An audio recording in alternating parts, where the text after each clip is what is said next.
دغه لویه لاره چې له هرات او اسلام قلعه نه شروع ده او په تاجکستان ته وځي یا پاکستان ته د تورخم له لارې وځي، دا یوازې افغاني لاره نه ده، دا بینالمللي لاره ده.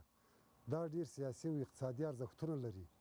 نو ځکه هغه څوک چې نه غواړي چې افغانستان خوشحاله ژوند وکړي او ډېر زر ترقي وکړي، هغوی د دې لارې په سر باندې مشکلات هم جوړوي سیاسي، او دوی ځینې غلاوې کوي، ځینې ګروپونه جوړ شوي دي او په دې کې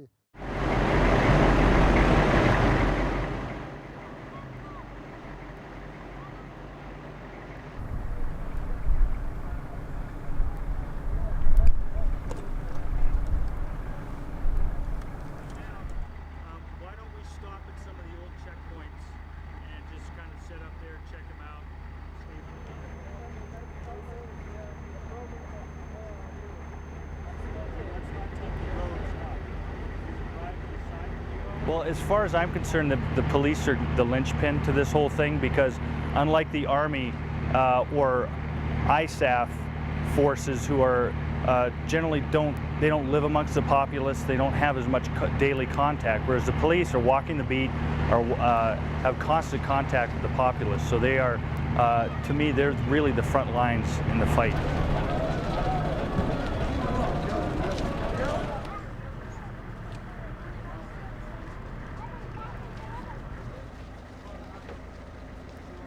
Since the FDD projects got implemented in our three districts on Highway 1, which is Shaju, Shar Safa and Kalat, obviously the corruption reduced.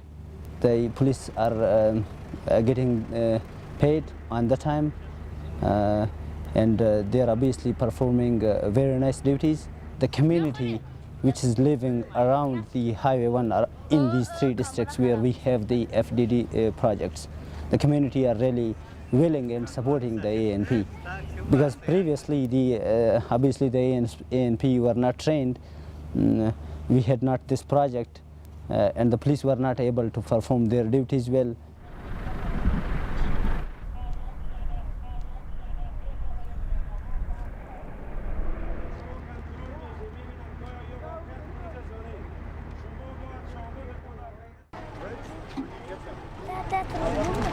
Well, my predecessor and the team that was here before me did the hard work of came here. They were the first PMT. They evaluated the situation. They recommended that all the checkpoints be basically consolidated to do two things: A, cut down on the corruption, and two, that most of these checkpoints were only manned by 6 or 8 AMP, so they were easy targets for the Taliban. Now that we consolidated them, they're not as easy targets, and also forces them to go out and actually actively patrol rather than just sitting in their checkpoint, getting out, active presence, meeting with the populace.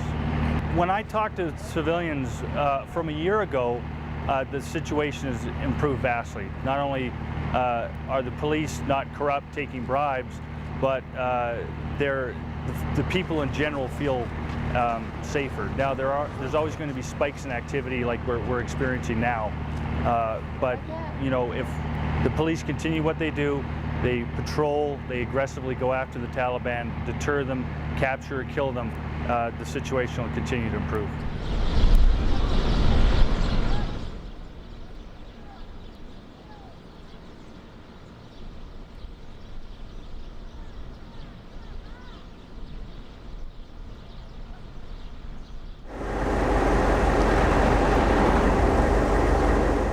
When Afghans move along the road, when they travel, obviously it's the authority of the Afghan government that they see, and that is a policeman that treats them fair and honest, and is not ripping them off or taking half of their car booth as toll for them to pass.